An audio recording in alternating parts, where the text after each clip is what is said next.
Hey guys, welcome back to the Spruce and Linen channel. I'm Janelle and today I'm showing you a different type of knotting technique. This is one where we're actually going to create the knots before weaving them in, and it's a great way to add texture to your weavings. So let's get started. So the first weaver I've seen do this technique was Sky Carter, and I will link her knotting video in the description box below, so shout out to her. And I've seen a few other weavers use this technique since, and so I thought we'd talk about it here on my channel because I think it's one that you're really gonna like.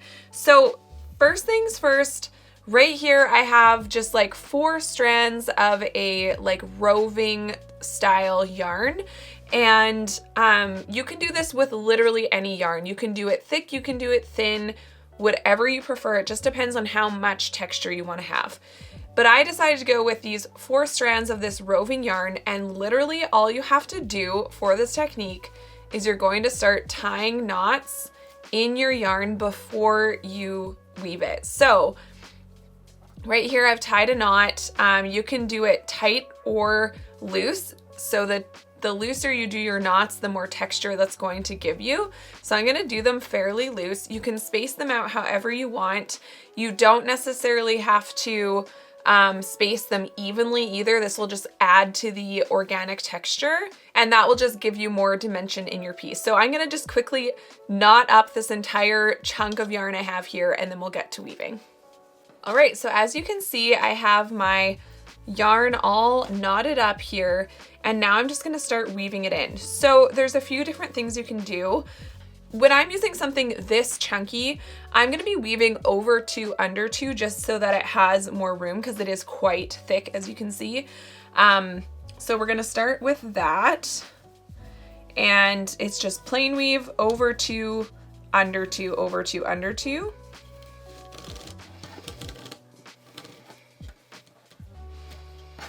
And obviously this is a pretty small piece, but this should give you a pretty good idea of what it's gonna look like. So I've got my yarn in there now, and I'm just trying to like make sure my knots are spaced out and sticking out the front of the weaving rather than going to the back. So I want them to be in the areas of like where the yarn is going over a warp string rather than under. And then you go back the other way.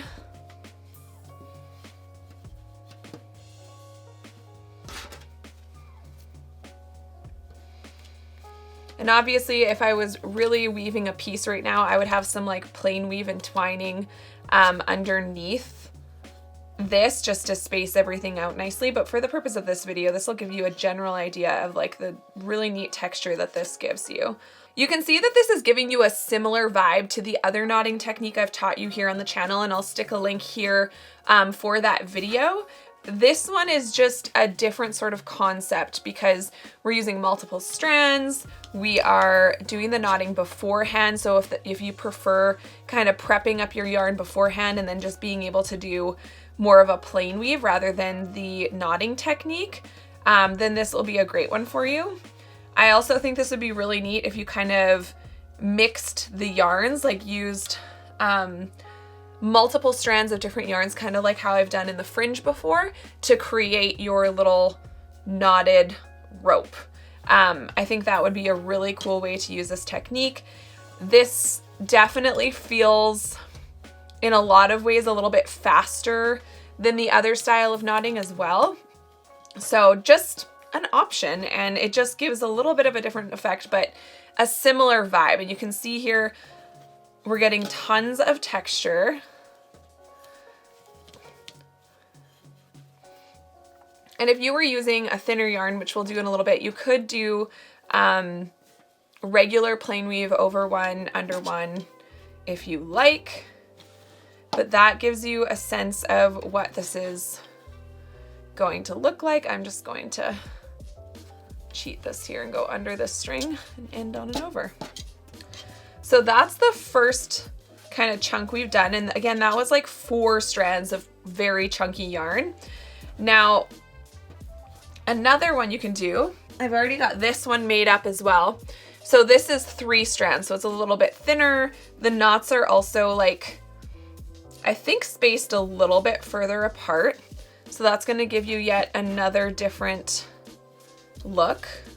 And don't mind that this is sort of bowing out. Again, I would normally have plain weave on this if I was making an actual woven wall hanging. So why don't we try going over one, under one, even with this really chunky yarn, and just see how that looks.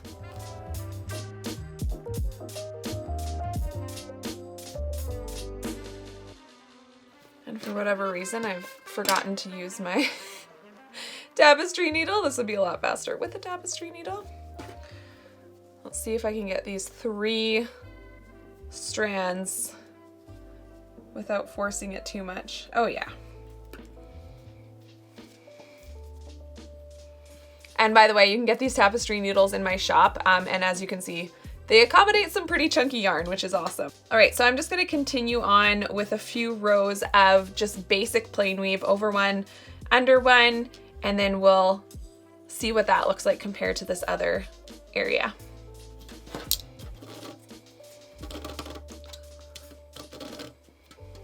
So this is one thing, as you can see, that is a little bit annoying about the knotting. And actually, okay, here's what we're gonna do, you guys.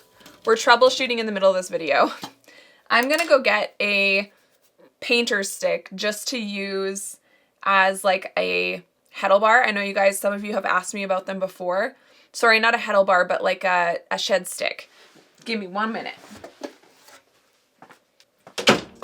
All right, you guys, so this is literally just a painter stick that I had on hand, and I'm gonna use this as a shed stick. So we've actually never really talked about shed sticks on this channel before. I don't really use them, to be honest, but with this technique, because the knots are already in the yarn and it is a little bit like clunky to get it through all the warp strings, this will make your life a little easier. So I'm actually just going to weave this painter stick through my warp strings as plain weave for the next section that I would be weaving with the yarn. And then all you're gonna do is lift it up. So you weave it in, lift it up, and this creates what's called a shed. A shed is just the opening in the warp string. So now we can rethread our tapestry needle here. Some people really like shed sticks, and I always encourage you guys to like give different techniques a try. I personally don't really use them. Because I use a tapestry needle, I just find that for me that's faster. But for this technique, or when you are using really chunky yarns, or maybe you're just trying to weave with roving and you don't want it to like really be pulling it through, this is a good technique. So now that we've woven in this piece of wood, you can stand it up.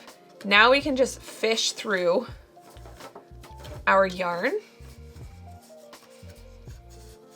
And you simply just let that shed stick down, take it out, and then you can beat this down.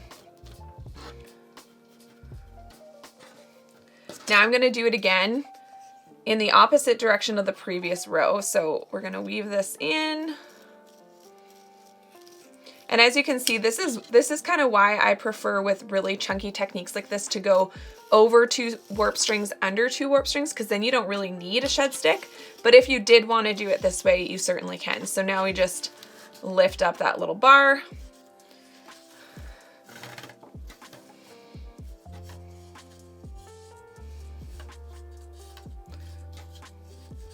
You still want to make sure you have a bit of slack in there as well. You can let that bar down and just kind of shift things till they look how you want them to. And so that's like another look with the knotting. As you can see, there's less texture here than here. Let's just go ahead and switch to over 2, under 2 so we can really compare this pink with the over 1, under 1 and the over 2, under 2. So you can see that with the over 2, under 2, it is easier to pull those knots through your warp strings. So that's just my preference, but like I said, you can certainly use a shed stick, or in this case, a painter's stick.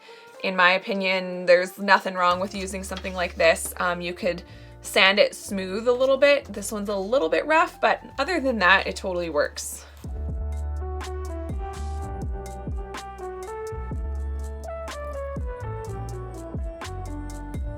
All right, so now you can see the difference between these two sections. I'm just gonna cut some of this excess off so we don't get such a distraction going on there. So you can see kind of the difference here. So this is gonna give you a little bit of a more uniform texture. It's more flattened, whereas when you go over to under two, because the yarn is spanning a wider area, you're gonna get a little bit more texture. So that is my personal preference. I think it just lends itself well to this kind of technique and gives you more texture.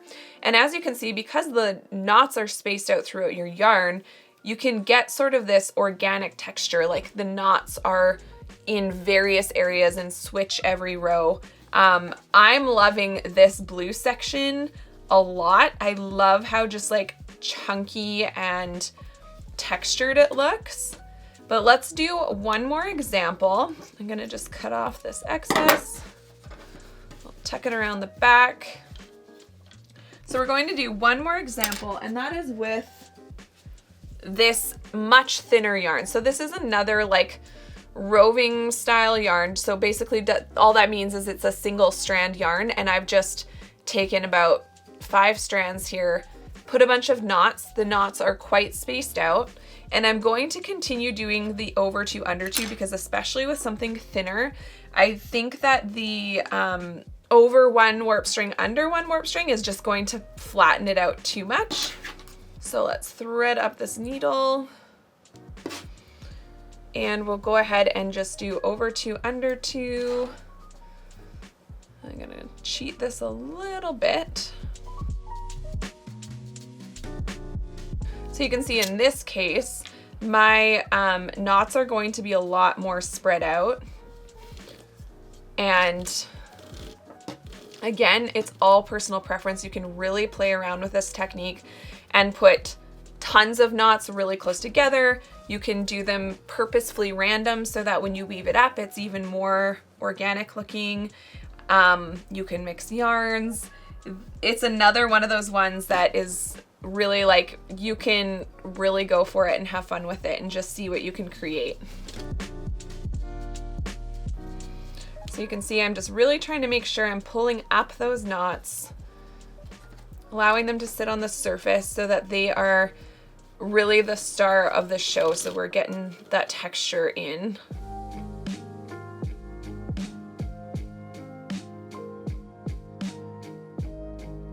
So you can see this version is definitely a lot more subtle. I'm gonna untie one more of my knots because my tapestry needle keeps slipping off of this yarn. So I'm gonna undo that, give myself a longer tail so that it doesn't come undone so easily.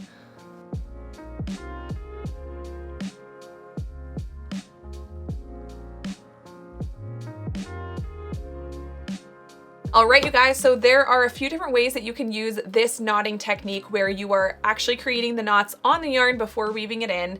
I definitely hope you'll try this one out. I think it's a great way to add texture, interest, dimension, all the things into your weaving. Don't forget to tag me on Instagram when you use our tutorials. I love to see and share your work. You can also use hashtag SL Weaving Club over on Instagram as well. And if you like this video, please hit that like button, subscribe, and click the bell to get notifications when I post new videos. Thanks so much for watching, and I'll see you on the next one.